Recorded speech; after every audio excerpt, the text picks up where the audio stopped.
Première partie, chapitre 6. Georges Duroy eut le réveil triste, le lendemain. Il s'habilla lentement, puis s'assit devant sa fenêtre et se mit à réfléchir. Il se sentait, dans tout le corps, une espèce de courbature, comme s'il avait reçu, la veille, une volée de coups de bâton. Enfin, la nécessité de trouver de l'argent l'aiguillonna et il se rendit chez Forestier. Son ami le reçut, les pieds au feu, dans son cabinet. « Qu'est-ce qui t'a fait lever si tôt ? » ?»« Une affaire très grave. J'ai une dette d'honneur. »« De jeu ?» Il hésita, puis avoua, « De jeu. »« Grosse ? » « 500 francs. » Il n'en devait que 280. Forestier, sceptique, demanda. « À qui dois-tu ça ?» Duroy ne put pas répondre tout de suite. Mais à un monsieur de Carleville. Ah. Et où demeure-t-il ? Rue. Forestier se mit à rire, rue du Cherche-Midi à 14h, n'est-ce pas ? Je connais ce monsieur-là, mon cher. Si tu veux 20 francs, j'ai encore ça à ta disposition, mais pas davantage. Duroy accepta la pièce d'or. Puis il alla, de porte en porte, chez toutes les personnes qu'il connaissait, et il finit par réunir, vers 5h, 80 francs. Comme il lui en fallait trouver encore 200, il prit son parti résolument, et, gardant ce qu'il avait recueilli, il murmura « Zut, je ne vais pas me faire de bile pour cette garce-là. Je la paierai quand je pourrai. » Pendant 15 jours il vécut d'une vie économe, réglée et chaste, l'esprit plein de résolutions énergiques. Puis il fut pris d'un grand désir d'amour. Il lui semblait que plusieurs années s'étaient écoulées depuis qu'il n'avait tenu une femme dans ses bras, et, comme le matelot qui s'affole en revoyant la terre, toutes les jupes rencontrées le faisaient frissonner. Alors il retourna, un soir, aux Folies Bergères, avec l'espoir d'y trouver Rachel. Il l'aperçut, en effet, dès l'entrée, car elle ne quittait guère cet établissement. Il alla vers elle souriant, la main tendue. Mais elle le toisa de la tête aux pieds. « Qu'est-ce que vous me voulez ? » Il essaya de rire. « Allons, ne fais pas ta poire. » Elle lui tourna les talons en déclarant « Je ne fréquente pas les dos verts. » Elle avait cherché la plus grossière injure. Il sentit le sang lui empourprer la face, et il rentra seul. Forestier, malade, affaibli, toussant toujours, lui faisait, au journal, une existence pénible, semblait se creuser l'esprit pour lui trouver des corvées ennuyeuses.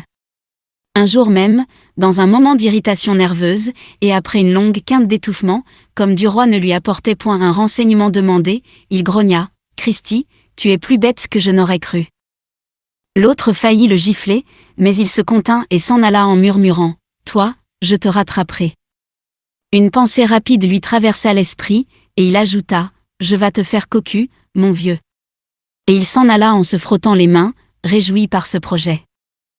Il voulut, dès le jour suivant, en commencer l'exécution. Il fit à Madame Forestier une visite en éclaireur.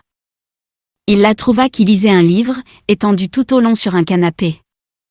Elle lui tendit la main, sans bouger, tournant seulement la tête, et elle dit « Bonjour, belle amie. » Il eut la sensation d'un soufflet reçu. « Pourquoi m'appelez-vous ainsi ?» Elle répondit en souriant « J'ai vu Madame de Marelle l'autre semaine, et j'ai su comment on vous avait baptisé chez elle. » Il se rassura devant l'air aimable de la jeune femme. Comment aurait-il pu craindre, d'ailleurs ? Elle reprit « Vous la gâtez. Quant à moi, on me vient voir quand on y pense, les 36 du mois, ou peu s'en faut. » Il s'était assis près d'elle et il la regardait avec une curiosité nouvelle, une curiosité d'amateur qui bibelote. Elle était charmante, blonde d'un blond tendre et chaud, faite pour les caresses, et il pensa « Elle est mieux que l'autre, certainement. » Il ne doutait point du succès, il n'aurait qu'à allonger la main, lui semblait-il, et à la prendre, comme on cueille un fruit. Il dit résolument « Je ne venais point vous voir parce que cela valait mieux. » Elle demanda, sans comprendre « Comment ? Pourquoi ? Pourquoi ? Vous ne devinez pas ? Non, pas du tout. Parce que je suis amoureux de vous, oh. Un peu, rien qu'un peu, et que je ne veux pas le devenir tout à fait. » Elle ne parut ni étonnée, ni choquée, ni flattée, elle continuait à sourire du même sourire indifférent, et elle répondit avec tranquillité. « Oh. Vous pouvez venir tout de même. On n'est jamais amoureux de moi longtemps. Il fut surpris du ton plus encore que des paroles, et il demanda « Pourquoi ?» Parce que c'est inutile et que je le fais comprendre tout de suite. Si vous m'aviez raconté plus tôt votre crainte, je vous aurais rassuré et engagé au contraire à venir le plus possible. Il s'écria, d'un ton pathétique, avec ça qu'on peut commander au sentiment. Elle se tourna vers lui. « Mon cher ami, pour moi un homme amoureux est rayé du nombre des vivants. Il devient idiot, pas seulement idiot, mais dangereux. Je cesse, avec les gens qui m'aiment d'amour, ou qui le prétendent, toute relation intime, parce qu'ils m'ennuient d'abord, et puis parce qu'ils me sont suspects comme un chien enragé qui peut avoir une crise. Je les mets donc en quarantaine morale jusqu'à ce que leur maladie soit passée. Ne l'oubliez point. Je sais bien que chez vous l'amour n'est autre chose qu'une espèce d'appétit, tandis que chez moi ce serait, au contraire, une espèce de communion des âmes qui n'entre pas dans la religion des hommes. Vous en comprenez la lettre, et moi l'esprit. Mais, regardez-moi bien en face. » Elle ne souriait plus. Elle avait un visage calme et froid, et elle dit en appuyant sur chaque mot, « Je ne serai jamais, jamais votre maîtresse, entendez-vous ? Il est donc absolument inutile, il serait même mauvais pour vous de persister dans ce désir. Et maintenant que l'opération est faite, voulez-vous que nous soyons amis, bons amis, mais là, de vrais amis, sans arrière-pensée ? » Il avait compris que toute tentative resterait stérile devant cette sentence sans appel. Il en prit son parti tout de suite, franchement, et, ravi de pouvoir se faire cet allié dans l'existence, il lui tendit les deux mains. « Je suis à vous, madame, comme il vous plaira. » Elle sentit la sincérité de la pensée dans la voix, et elle donna ses mains. Il les baisa, l'une après l'autre, puis il dit simplement en relevant la tête, « Christi, si j'avais trouvé une femme comme vous, avec quel bonheur je l'aurais épousée. » Elle fut touchée, cette fois, caressée par cette phrase comme les femmes le sont par les compliments qui trouvent leur cœur, et elle lui jeta un de ces regards rapides et reconnaissants qui nous font leurs esclaves. Puis, comme il ne trouvait pas de transition pour reprendre la conversation, elle prononça, d'une voix douce, en posant un doigt sur son bras. « Et je vais commencer tout de suite mon métier d'ami.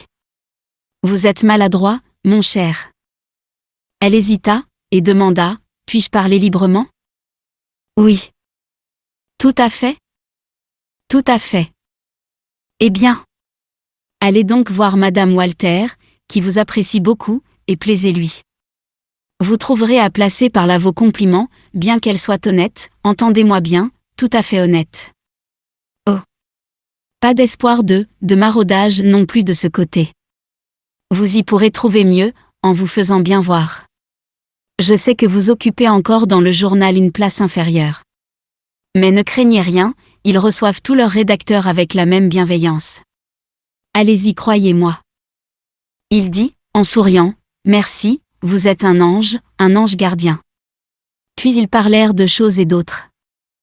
Il resta longtemps, voulant prouver qu'il avait plaisir à se trouver près d'elle, et, en la quittant, il demanda encore. « C'est entendu, nous sommes des amis ? » « C'est entendu. » Comme il avait senti l'effet de son compliment, tout à l'heure, il l'appuya, ajoutant. « Et si vous devenez jamais veuve, je m'inscris. » Puis il se sauva bien vite pour ne point lui laisser le loisir de se fâcher. Une visite à Madame Walter gênait un peu du roi, car il n'avait point été autorisé à se présenter chez elle, et il ne voulait pas commettre de maladresse.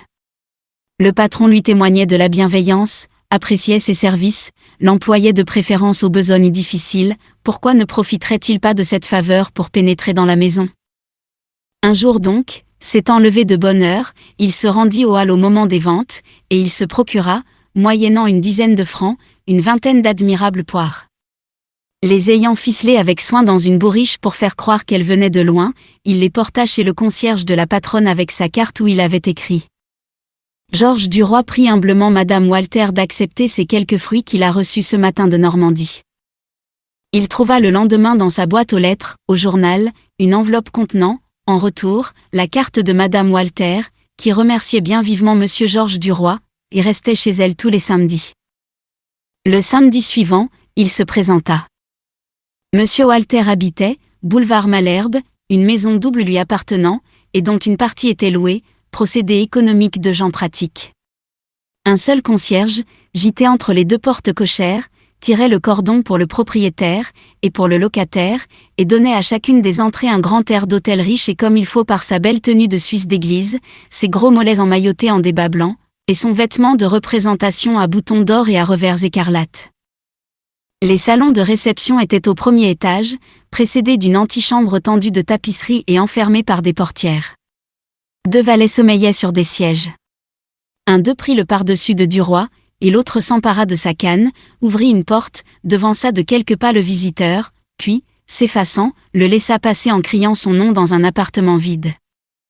Le jeune homme, embarrassé, regardait de tous les côtés, quand il aperçut dans une glace des gens assis et qui semblaient fort loin. Il se trompa d'abord de direction, le miroir ayant égaré son œil, puis il traversa encore 2 salons vides pour arriver dans une sorte de petit boudoir tendu de soie bleue à boutons d'or où 4 dames causaient à mi-voix autour d'une table ronde qui portait des tasses de thé. Malgré l'assurance qu'il avait gagnée dans son existence parisienne et surtout dans son métier de reporter qui le mettait incessamment en contact avec des personnages marquants, Duroy se sentait un peu intimidé par la mise en scène de l'entrée et par la traversée des salons déserts. Il balbutia : « Madame, je me suis permis », en cherchant de l'œil la maîtresse de la maison. Elle lui tendit la main, qu'il prit en s'inclinant, et lui ayant dit « Vous êtes fort aimable, monsieur, de venir me voir », elle lui montra un siège où, voulant s'asseoir, il se laissa tomber, l'ayant cru beaucoup plus haut. On s'était tu. Une des femmes se remit à parler. Il s'agissait du froid qui devenait violent, pas assez cependant pour arrêter l'épidémie de fièvre typhoïde ni pour permettre de patiner. Et chacune donna son avis sur cette entrée en scène de la gelée à Paris, puis elles exprimèrent leurs préférences dans les saisons, avec toutes les raisons banales qui traînent dans les esprits comme la poussière dans les appartements. Un bruit léger de porte fit retourner la tête de Duroy, et il aperçut, à travers 2 glaces sans teint, une grosse dame qui s'en venait.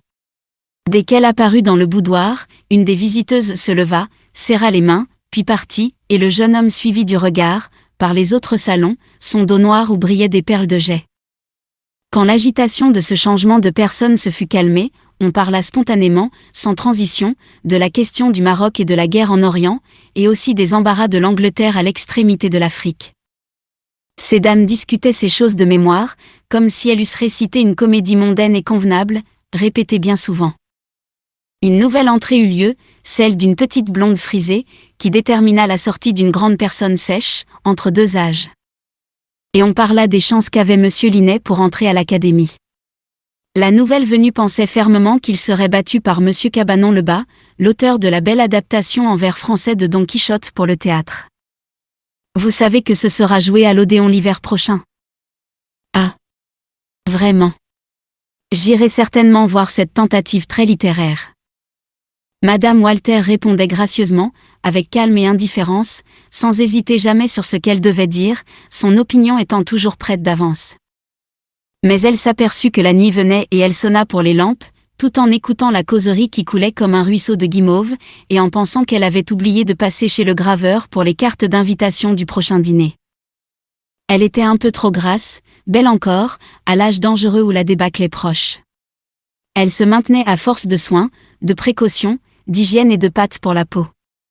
Elle semblait sage en tout, modérée et raisonnable, une de ces femmes dont l'esprit est aligné comme un jardin français. On y circule sans surprise, tout en y trouvant un certain charme.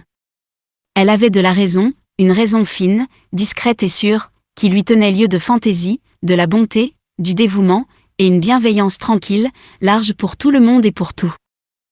Elle remarqua que Duroy n'avait rien dit, qu'on ne lui avait point parlé, et qu'il semblait un peu contraint, et comme ces dames n'étaient point sorties de l'académie, ce sujet préféré les retenant toujours longtemps, elle demanda « Et vous qui devez être renseigné mieux que personne, monsieur Duroy, pour qui sont vos préférences ?»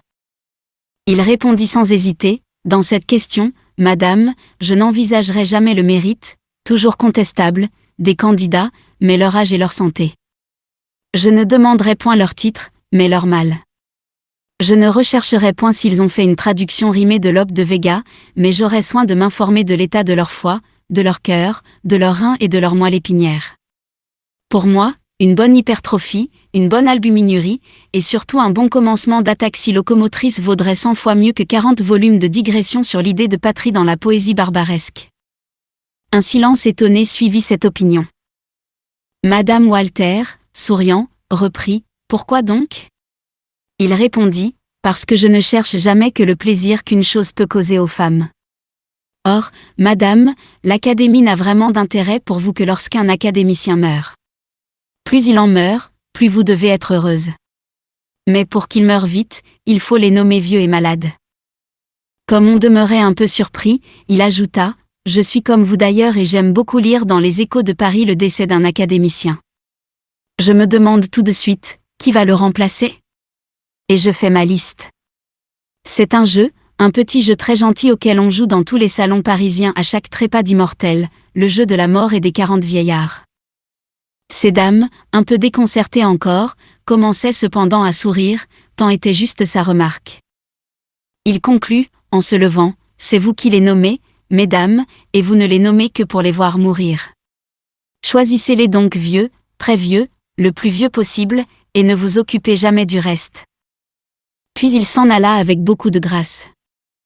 Dès qu'il fut parti, une des femmes déclara, « Il est drôle, ce garçon. » « Qui est-ce » Madame Walter répondit, « Un de nos rédacteurs, qui ne fait encore que la menue besogne du journal, mais je ne doute pas qu'il n'arrive vite. » Duroy descendait le boulevard Malherbe gaiement, à grands pas dansant, content de sa sortie et murmurant, « Bon départ. » Il se réconcilia avec Rachel, ce soir-là. La semaine suivante lui apporta 2 événements. Il fut nommé chef des Échos et invité à dîner chez Madame Walter. Il vit tout de suite un lien entre les 2 nouvelles.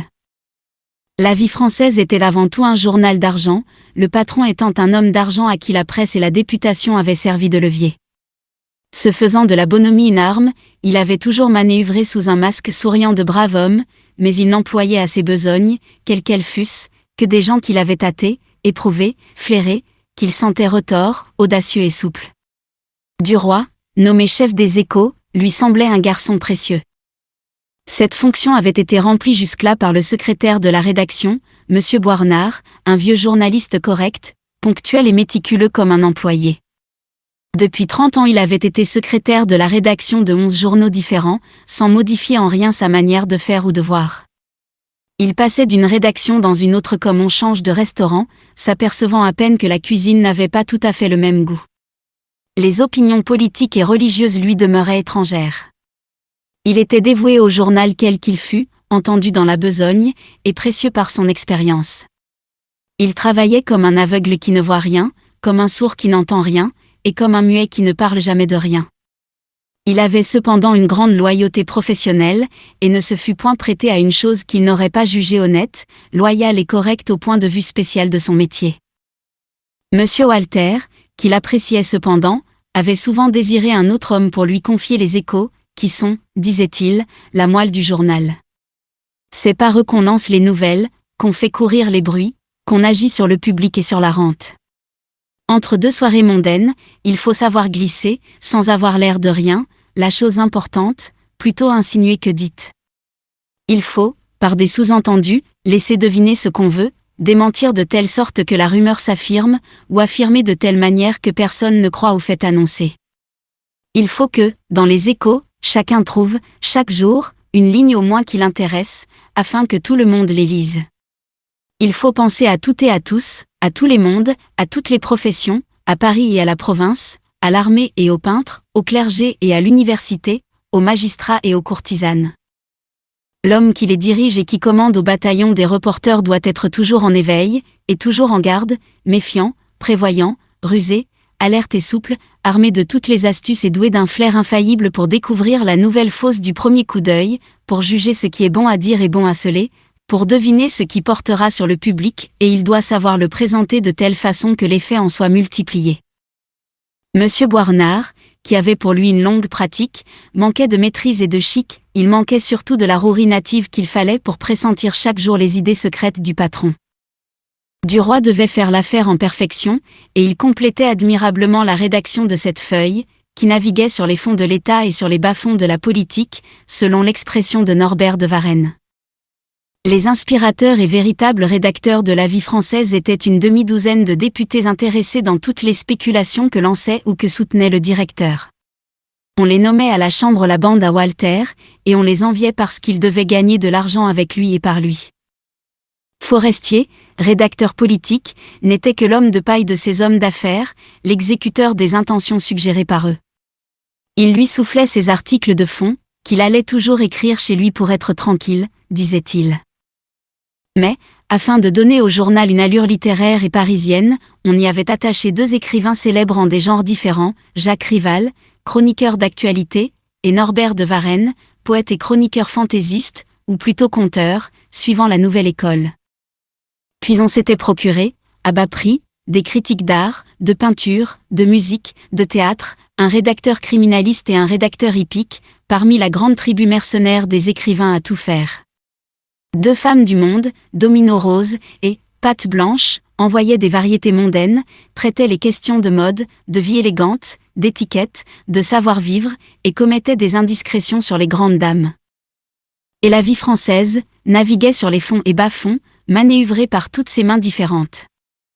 Duroy était dans toute la joie de sa nomination aux fonctions de chef des Échos quand il reçut un petit carton gravé, où il lut « M et Madame Walter prient Monsieur Georges Duroy de leur faire le plaisir de venir dîner chez eux le jeudi 20 janvier. » Cette nouvelle faveur, tombant sur l'autre, l'emplit d'une telle joie qu'il baisa l'invitation comme il eût fait d'une lettre d'amour.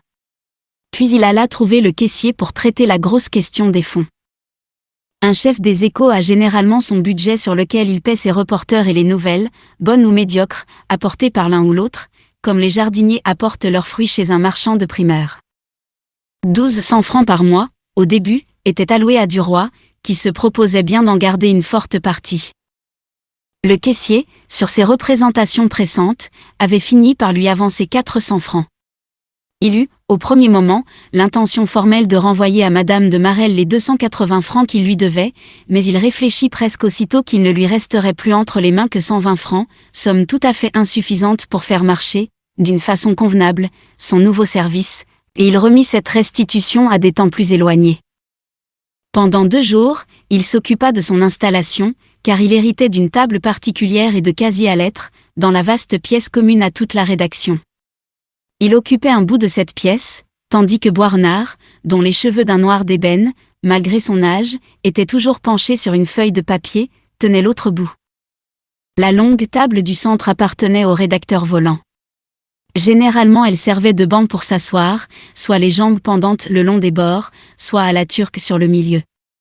Ils étaient quelquefois 5 ou 6 accroupis sur cette table, et jouant au bilboquet avec persévérance, dans une pose de magot chinois. Duroy avait fini par prendre goût à ce divertissement, et il commençait à devenir fort, sous la direction et grâce au conseil de Saint-Potin.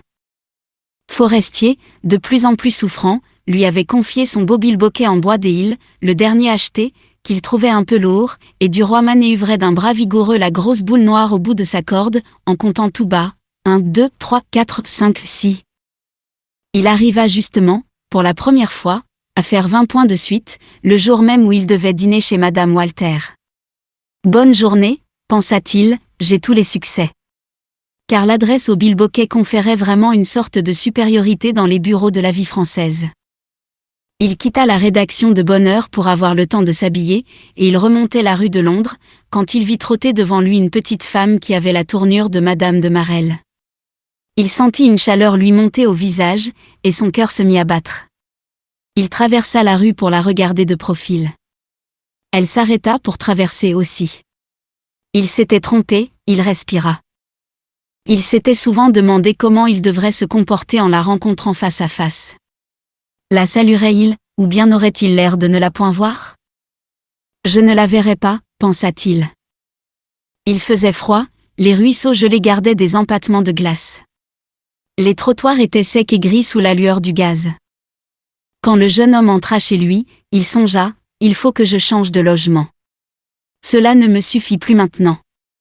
Il se sentait nerveux et gai, capable de courir sur les toits, et il répétait tout haut, en allant de son lit à la fenêtre, c'est la fortune qui arrive ? C'est la fortune. Il faudra que j'écrive à papa. De temps en temps, il lui écrivait, à son père, et la lettre apportait toujours une joie vive dans le petit cabaret normand, au bord de la route, au haut de la grande côte d'où l'on domine Rouen et la large vallée de la Seine. De temps en temps aussi il recevait une enveloppe bleue dont l'adresse était tracée d'une grosse écriture tremblée, et il lisait infailliblement les mêmes lignes au début de la lettre paternelle. « Mon cher fils, La présente est pour te dire que nous allons bien, ta mère et moi. Pas grand-chose de nouveau dans le pays. Je t'apprendrai cependant. Et il gardait au cœur un intérêt pour les choses du village, pour les nouvelles des voisins et pour l'état des terres et des récoltes.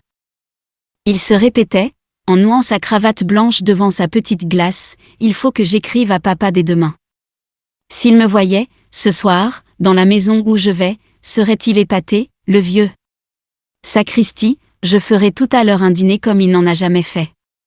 Et il revit brusquement la cuisine noire de là-bas, derrière la salle du café vide, les casseroles jetant des lueurs jaunes le long des murs, le chat dans la cheminée, le nez au feu, avec sa pose de chimère accroupie, la table de bois graissée par le temps et par les liquides répandus, une soupière fumant au milieu, et une chandelle allumée entre deux assiettes. Et il les aperçut aussi l'homme et la femme, le père et la mère, les deux paysans aux gestes lents, mangeant la soupe à petites gorgées. Il connaissait les moindres plis de leurs vieilles figures, les moindres mouvements de leurs bras et de leurs têtes. Il savait même ce qu'ils se disaient, chaque soir, en soupant face à face. Il pensa encore, il faudra pourtant que je finisse par aller les voir. Mais comme sa toilette était terminée, il souffla sa lumière et descendit. Le long du boulevard extérieur, des filles l'accostèrent. Il leur répondait en dégageant son bras, « Fichez-moi donc la paix », avec un dédain violent, comme si elles l'eussent insulté, méconnu. Pour qui le prenait-elle? Ces rouleuses-là ne savaient donc point distinguer les hommes? La sensation de son habit noir endossé pour aller dîner chez des gens très riches, très connus, très importants lui donnait le sentiment d'une personnalité nouvelle, la conscience d'être devenu un autre homme, un homme du monde, du vrai monde. Il entra avec assurance dans l'antichambre éclairée par les hautes torchères de bronze et il remit, d'un geste naturel, sa canne et son pardessus aux deux valets qui s'étaient approchés de lui. Tous les salons étaient illuminés. Madame Walter recevait dans le second, le plus grand.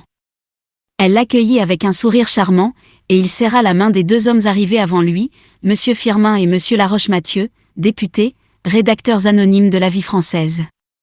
Monsieur Laroche-Mathieu avait dans le journal une autorité spéciale provenant d'une grande influence sur la Chambre. Personne ne doutait qu'il ne fût ministre un jour. Puis arrivèrent les Forestier, la femme en rose, et ravissante. Duroy fut stupéfait de la voir intime avec les deux représentants du pays. Elle causa tout bas, au coin de la cheminée, pendant plus de 5 minutes, avec Monsieur Laroche-Mathieu. Charles paraissait exténué. Il avait maigri beaucoup depuis un mois, et il toussait sans cesse en répétant « Je devrais me décider à aller finir l'hiver dans le Midi ». Norbert de Varenne et Jacques Rival apparurent ensemble. Puis une porte s'étant ouverte au fond de l'appartement, Monsieur Walter entra avec deux grandes jeunes filles de 16 à 18 ans, une laide et l'autre jolie. Duroy savait pourtant que le patron était père de famille, mais il fut saisi d'étonnement. Il n'avait jamais songé aux filles de son directeur que comme on songe aux pays lointains qu'on ne verra jamais. Et puis il se les était figurées toutes petites et il voyait des femmes. Il en ressentait le léger trouble moral que produit un changement à vue. Elles lui tendirent la main, l'une après l'autre, après la présentation, et elles allèrent s'asseoir à une petite table qui leur était sans doute réservée, où elles se mirent à remuer un tas de bobines de soie dans une bannette. On attendait encore quelqu'un, et on demeurait silencieux, dans cette sorte de gêne qui précède les dîners entre gens qui ne se trouvent pas dans la même atmosphère d'esprit, après les occupations différentes de leur journée. Duroy ayant levé par déséuvrement les yeux vers le mur, Monsieur Walter lui dit, de loin, avec un désir visible de faire valoir son bien, « Vous regardez mes tableaux ?» Le maçonna. « Je vais vous les montrer. » Et il prit une lampe pour qu'on pût distinguer tous les détails.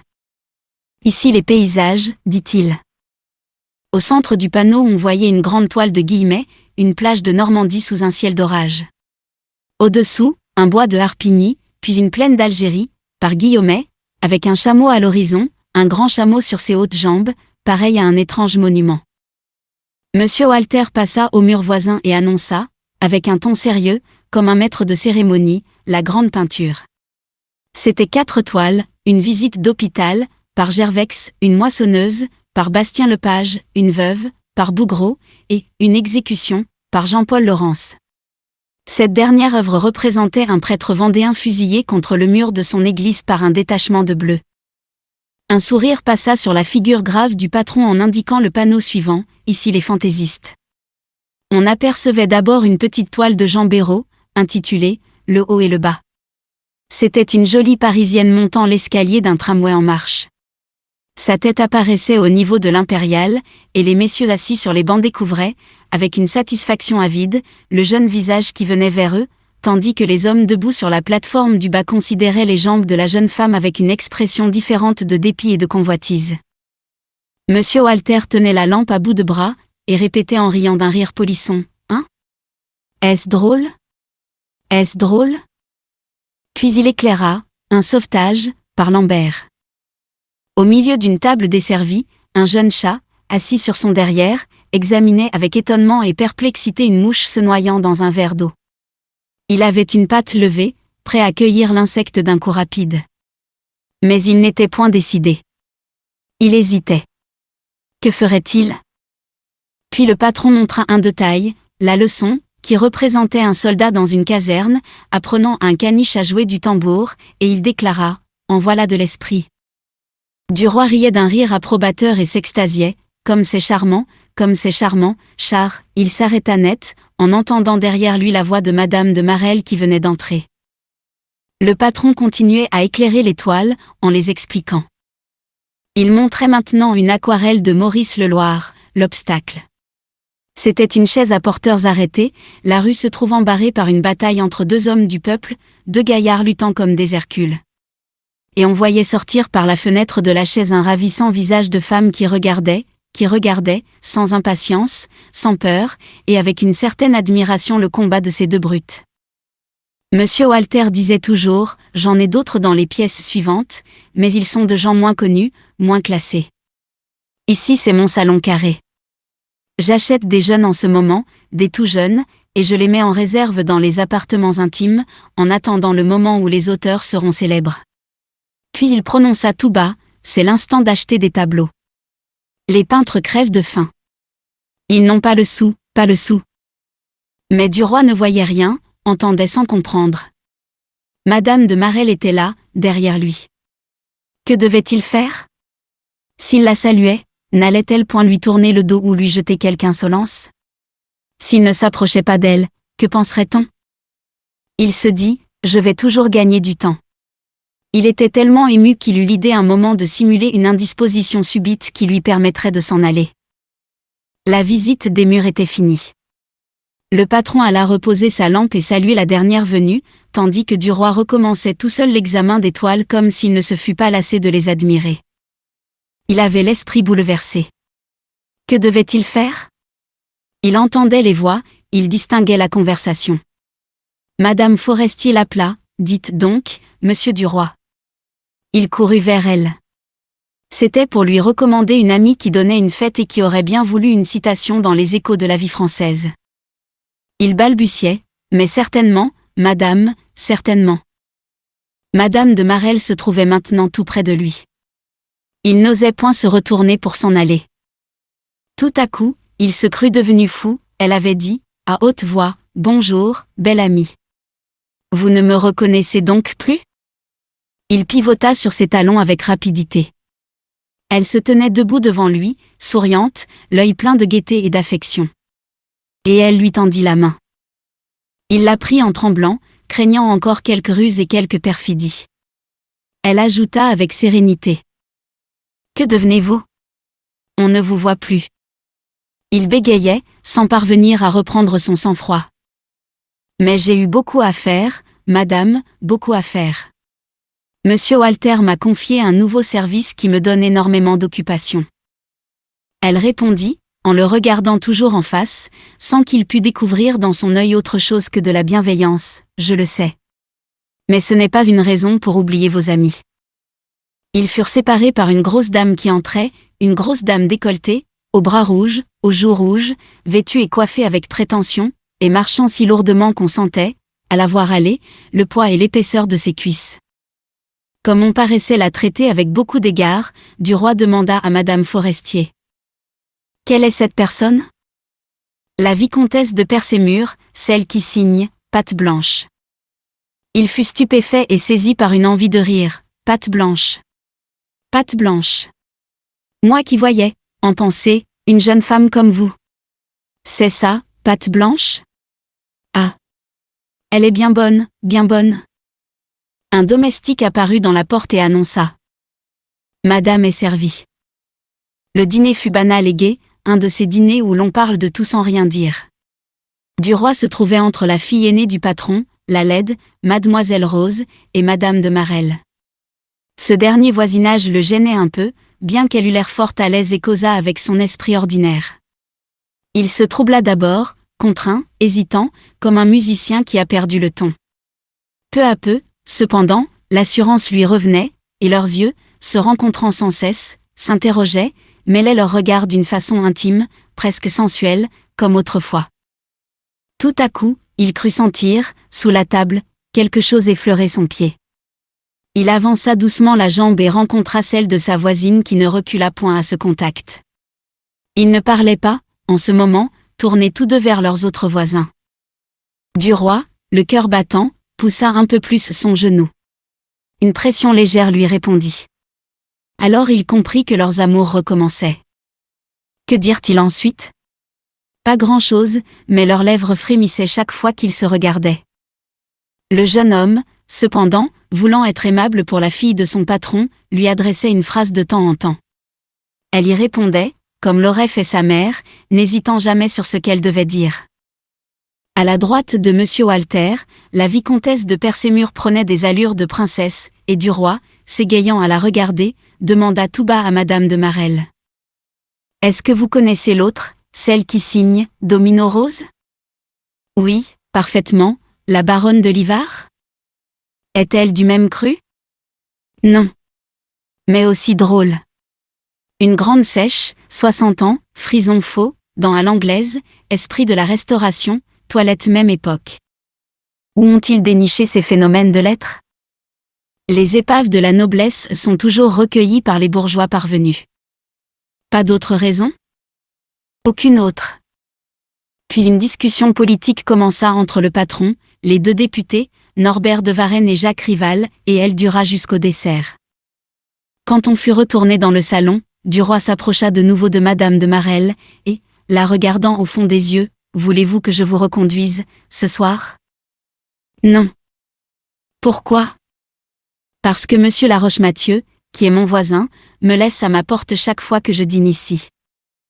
Quand vous verrez-je ? Venez déjeuner avec moi, demain. » Et ils se séparèrent sans rien dire de plus. Duroy ne resta pas tard, trouvant monotone la soirée. Comme il descendait l'escalier, il rattrapa Norbert de Varenne qui venait aussi de partir. Le vieux poète lui prit le bras. N'ayant plus de rivalité à redouter dans le journal, leur collaboration étant essentiellement différente, il témoignait maintenant au jeune homme une bienveillance d'aïeul. « Eh bien, vous allez me reconduire un bout de chemin ?» dit-il. Duroy répondit, avec joie, « Cher maître. » Et ils se mirent en route, en descendant le boulevard Malherbe, à petits pas. Paris était presque désert cette nuit-là, une nuit froide, une de ces nuits qu'on dirait plus vastes que les autres, où les étoiles sont plus hautes, où l'air semble apporter dans ses souffles glacés quelque chose venu de plus loin que les astres. Les deux hommes ne parlèrent point dans les premiers moments. Puis Duroy, pour dire quelque chose, prononça. Ce monsieur Laroche-Mathieu a l'air fort intelligent et fort instruit. Le vieux poète murmura, « Vous trouvez ?» Le jeune homme, surpris, hésitait, mais oui, il passe d'ailleurs pour un des hommes les plus capables de la chambre. C'est possible. Dans le royaume des aveugles les borgnes sont rois. Tous ces gens-là, voyez-vous, sont des médiocres, parce qu'ils ont l'esprit entre deux murs, l'argent et la politique. Ce sont des cuistres, mon cher, avec qui il est impossible de parler de rien de ce que nous aimons. Leur intelligence est à fond de vase, ou plutôt à fond de dépotoir, comme la Seine à Asnières. Ah ! C'est qu'il est difficile de trouver un homme qui ait de l'espace dans la pensée, qui vous donne la sensation de ces grandes haleines du large qu'on respire sur les côtes de la mer. J'en ai connu quelques-uns, ils sont morts. Norbert de Varenne parlait d'une voix claire, mais retenue, qui aurait sonné dans le silence de la nuit s'il l'avait laissé s'échapper. Il semblait surexcité et triste, d'une de ces tristesses qui tombent parfois sur les âmes et les rendent vibrantes comme la terre sous la gelée. Il reprit, « Qu'importe, d'ailleurs, un peu plus ou un peu moins de génie, puisque tout doit finir. » Et il se tut. Duroy, qui se sentait le cœur gai, ce soir-là, dit, en souriant, « Vous avez du noir, aujourd'hui, cher maître. » Le poète répondit, « J'en ai toujours, mon enfant, et vous en aurez autant que moi dans quelques années. La vie est une côte.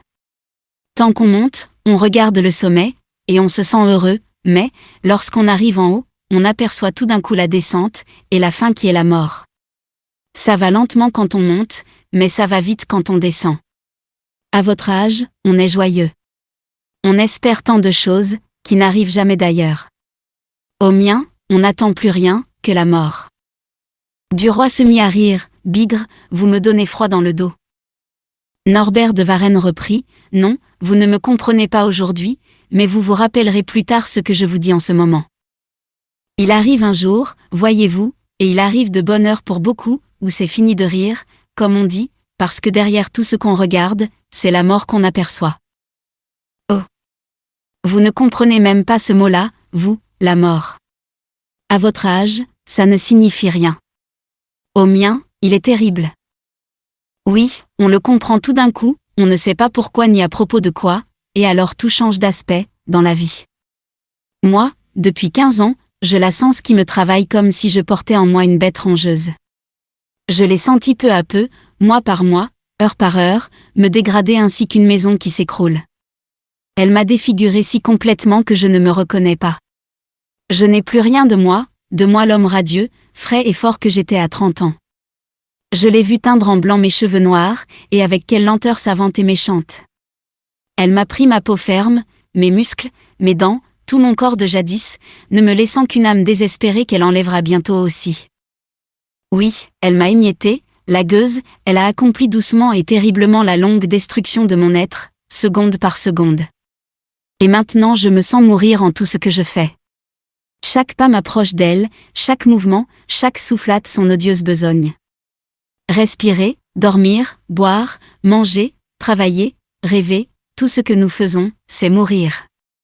Vivre enfin, c'est mourir. Oh! Vous saurez cela.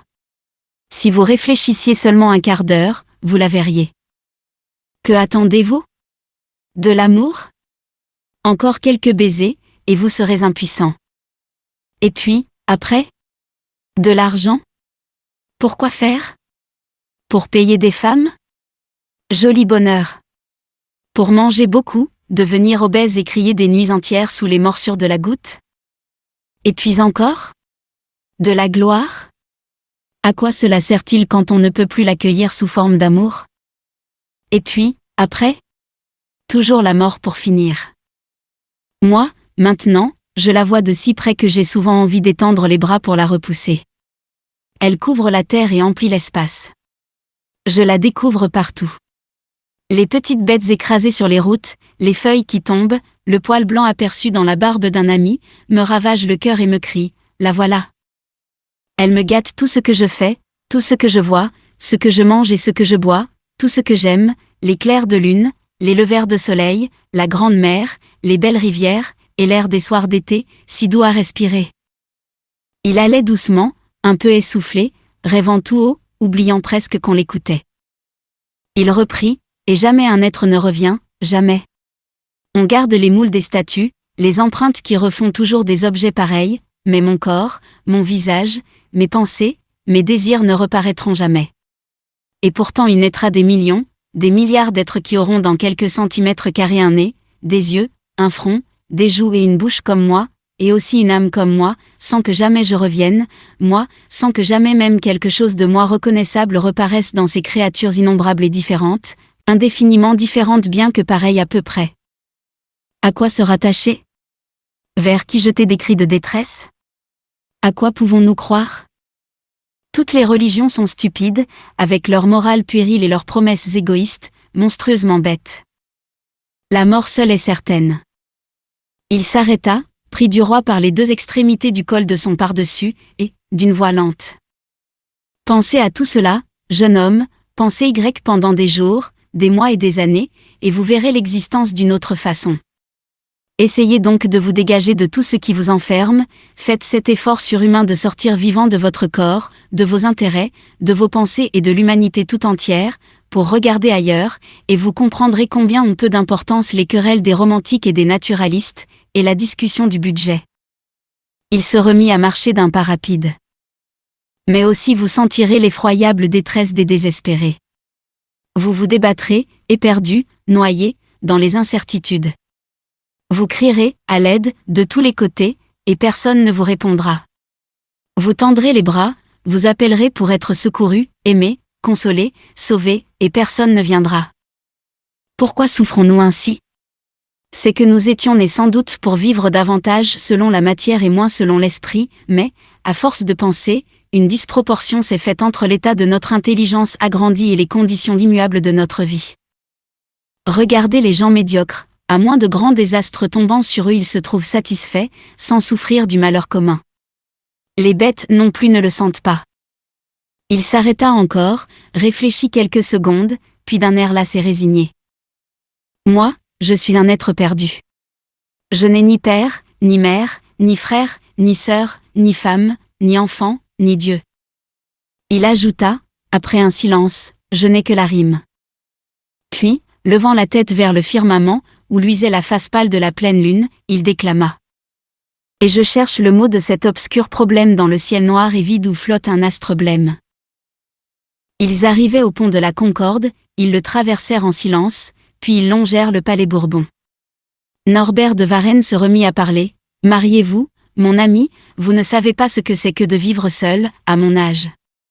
La solitude, aujourd'hui, m'emplit d'une angoisse horrible, la solitude dans le logis, auprès du feu, le soir. Il me semble alors que je suis seul sur la terre, affreusement seul, mais entouré de dangers vagues, de choses inconnues et terribles, et la cloison, qui me sépare de mon voisin que je ne connais pas, m'éloigne de lui autant que des étoiles aperçues par ma fenêtre. Une sorte de fièvre m'envahit, une fièvre de douleur et de crainte, et le silence des murs m'épouvante. Il est si profond et si triste, le silence de la chambre où l'on vit seul. Ce n'est pas seulement un silence autour du corps, mais un silence autour de l'âme, et, quand un meuble craque, on tressaille jusqu'au cœur, car aucun bruit n'est attendu dans ce morne logis. Il se tut encore une fois, puis ajouta, quand on est vieux, ce serait bon, tout de même, des enfants. Ils étaient arrivés vers le milieu de la rue de Bourgogne. Le poète s'arrêta devant une haute maison, sonna, serra la main de Duroy, et lui dit « Oubliez tout ce rabâchage de vieux, jeune homme, et vivez selon votre âge, adieu. » Et il disparut dans le corridor noir. Duroy se remit en route, le cœur serré. Il lui semblait qu'on venait de lui montrer quelque trou plein d'ossements, un trou inévitable où il lui faudrait tomber un jour. Il murmura, bigre, ça ne doit pas être gai, chez lui. Je ne voudrais pas un fauteuil de balcon pour assister au défilé de ses idées, nom d'un chien. Mais, s'étant arrêté pour laisser passer une femme parfumée qui descendait de voiture et rentrait chez elle, il aspira d'un grand souffle à vide la senteur de verveine et d'iris envolés dans l'air. Ses poumons et son cœur palpitèrent brusquement d'espérance et de joie, et le souvenir de Madame de Marelle qu'il reverrait le lendemain l'envahit des pieds à la tête. Tout lui souriait, la vie l'accueillait avec tendresse. Comme c'était bon, la réalisation des espérances. Il s'endormit dans l'ivresse et se leva de bonne heure pour faire un tour à pied, dans l'avenue du Bois de Boulogne, avant d'aller à son rendez-vous. Le vent ayant changé, le temps s'était adouci pendant la nuit, et il faisait une tiédeur et un soleil d'avril. Tous les habitués du bois étaient sortis ce matin-là, cédant à l'appel du ciel clair et doux. Duroy marchait lentement, buvant l'air léger, savoureux comme une friandise de printemps. Il passa l'arc de triomphe de l'Étoile et s'engagea dans la grande avenue, du côté opposé aux cavaliers. Il les regardait, trottant ou galopant, hommes et femmes, les riches du monde, et c'est à peine s'il les enviait maintenant. Il les connaissait presque tous de nom, savait le chiffre de leur fortune et l'histoire secrète de leur vie, ses fonctions ayant fait de lui une sorte d'almanach des célébrités et des scandales parisiens. Les Amazones passaient, minces et moulées dans le drap sombre de leur taille, avec ce quelque chose de hautain et d'inabordable qu'ont beaucoup de femmes à cheval, et Duroy s'amusait à réciter à mi-voix, comme on récite des litanies dans une église, les noms, titres et qualités des amants qu'elles avaient eus ou qu'on leur prêtait, et, quelquefois même, au lieu de dire « Baron de Tanclet, prince de la Tour Enguerrand », il murmurait « Côté Lesbos ». Louise Michaud, du vaudeville, Rose Marquetin, de l'opéra. Ce jeu l'amusait beaucoup, comme s'il eût constaté, sous les sévères apparences, l'éternelle et profonde infamie de l'homme, et que cela l'eût réjoui, excité, consolé. Puis il prononça tout haut, tasse d'hypocrite, et chercha de l'œil les cavaliers sur qui couraient les plus grosses histoires. Il en vit beaucoup soupçonner de tricher au jeu, pour qui les cercles, en tout cas, étaient la grande ressource, la seule ressource suspecte à coup sûr. D'autres, fort célèbres, vivaient uniquement des rentes de leurs femmes, c'était connu, d'autres, des rentes de leurs maîtresses, on l'affirmait. Beaucoup avaient payé leurs dettes, acte honorable, sans qu'on eût jamais deviné d'où leur était venu l'argent nécessaire, mystère bien louche. Il vit des hommes de finance dont l'immense fortune avait d'un vol pour origine, et qu'on recevait partout, dans les plus nobles maisons, puis des hommes si respectés que les petits bourgeois se découvraient sur leur passage, mais dont les tripotages effrontés, dans les grandes entreprises nationales, n'étaient un mystère pour aucun de ceux qui savaient les dessous du monde. Tous avaient l'air hautain, la lèvre fière, l'œil insolent, ceux à favoris et ceux à moustache. Duroy riait toujours, répétant « c'est du propre, tas de crapules, tas d'escarpes ».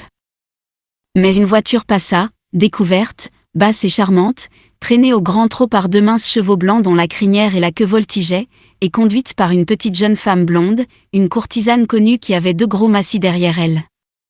Duroy s'arrêta, avec une envie de saluer et d'applaudir cette parvenue de l'amour qui étalait avec audace dans cette promenade et à cette heure des hypocrites aristocrates, le luxe crâne gagné sur ses draps.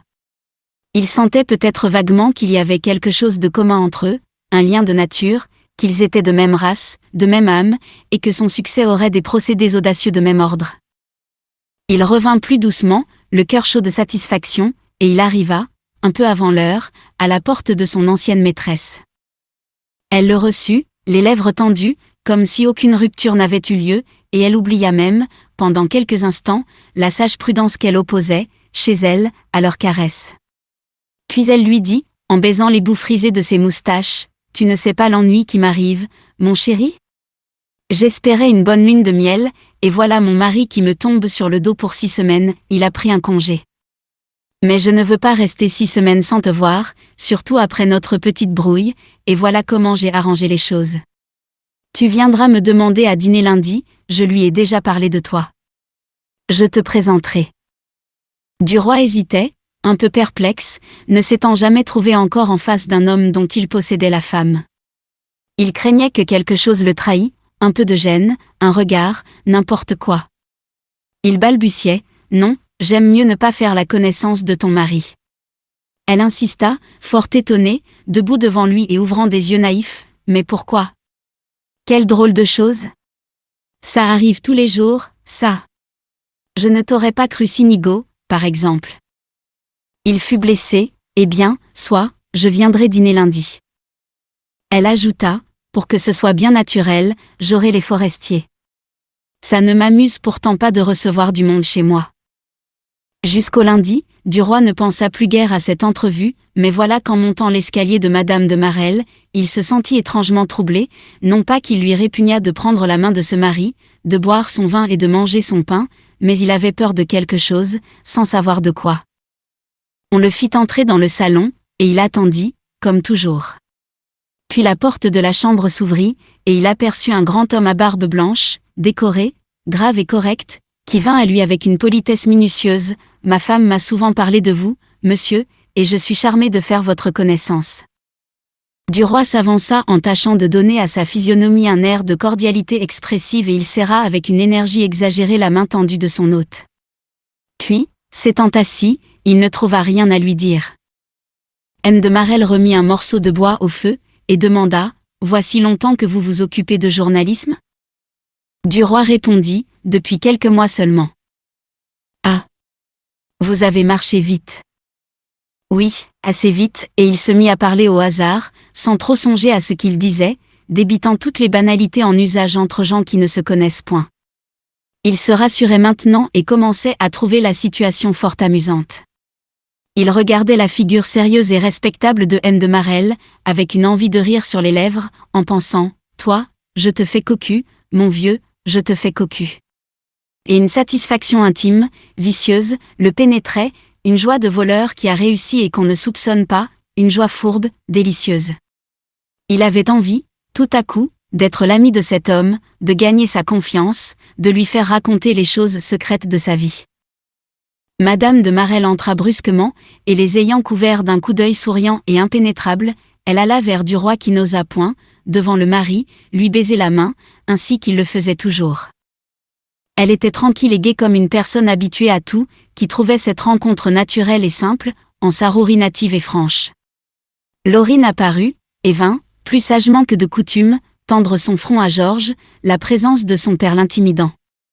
Sa mère lui dit, « Eh bien, tu ne l'appelles plus belle amie, aujourd'hui. » Et l'enfant rougit, comme si on venait de commettre une grosse indiscrétion, de révéler une chose qu'on ne devait pas dire, de dévoiler un secret intime et un peu coupable de son cœur. Quand les forestiers arrivèrent, on fut effrayé de l'état de Charles. Il avait maigri et pâli affreusement en une semaine et il toussait sans cesse. Il annonça d'ailleurs qu'il partait pour Cannes le jeudi suivant, sur l'ordre formel du médecin.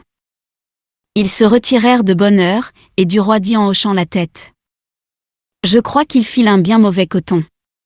Il ne fera pas de vieux os. » Madame de Marelle affirma avec sérénité, « Oh, il est perdu. En voilà un qui avait eu de la chance de trouver une femme comme la sienne. » Du roi demanda, « Elle l'aide beaucoup ? » C'est-à-dire qu'elle fait tout. Elle est au courant de tout, elle connaît tout le monde sans avoir l'air de voir personne, elle obtient ce qu'elle veut, comme elle veut, et quand elle veut. Oh ! Elle est fine, adroite et intrigante comme aucune, celle-là. En voilà un trésor pour un homme qui veut parvenir. Georges reprit, « Elle se remariera bien vite, sans doute ?» Madame de Marelle répondit, « Oui. Je ne serais même pas étonnée qu'elle eût tant vu quelqu'un, un député, à moins qu'il ne veuille pas, car, il y aurait peut-être de gros obstacles, moraux. Enfin, voilà. Je ne sais rien. » M. de Marelle grommela avec une lente impatience. « Tu laisses toujours soupçonner un tas de choses que je n'aime pas. Ne nous mêlons jamais des affaires des autres. Notre conscience nous suffit à gouverner. Ce devrait être une règle pour tout le monde. » Du roi se retira, le cœur troublé et l'esprit plein de vagues combinaisons. Il alla le lendemain faire une visite aux forestiers et il les trouva terminant leurs bagages. Charles, étendu sur un canapé, exagérait la fatigue de sa respiration et répétait « Il y a un mois que je devrais être parti », puis il fit à du roi une série de recommandations pour le journal, bien que tout fût réglé et convenu avec M. Walter. Quand Georges s'en alla, il serra énergiquement les mains de son camarade « Eh bien, mon vieux, à bientôt. » Mais, comme Madame Forestier le reconduisait jusqu'à la porte, il lui dit vivement « Vous n'avez pas oublié notre pacte ? Nous sommes des amis et des alliés, n'est-ce pas ? Donc, si vous avez besoin de moi, en quoi que ce soit, n'hésitez point. Une dépêche ou une lettre, et j'obéirai. » Elle murmura « Merci, je n'oublierai pas » et son œil aussi lui dit « Merci », d'une façon plus profonde et plus douce. Comme du roi descendait l'escalier, il rencontra, montant à pas lents, M. de Vaudrec, qu'une fois déjà il avait vu chez elle. Le comte semblait triste de ce départ, peut-être. Voulant se montrer homme du monde, le journaliste le salua avec empressement. L'autre rendit avec courtoisie, mais d'une manière un peu fière. Le ménage forestier partit le jeudi soir.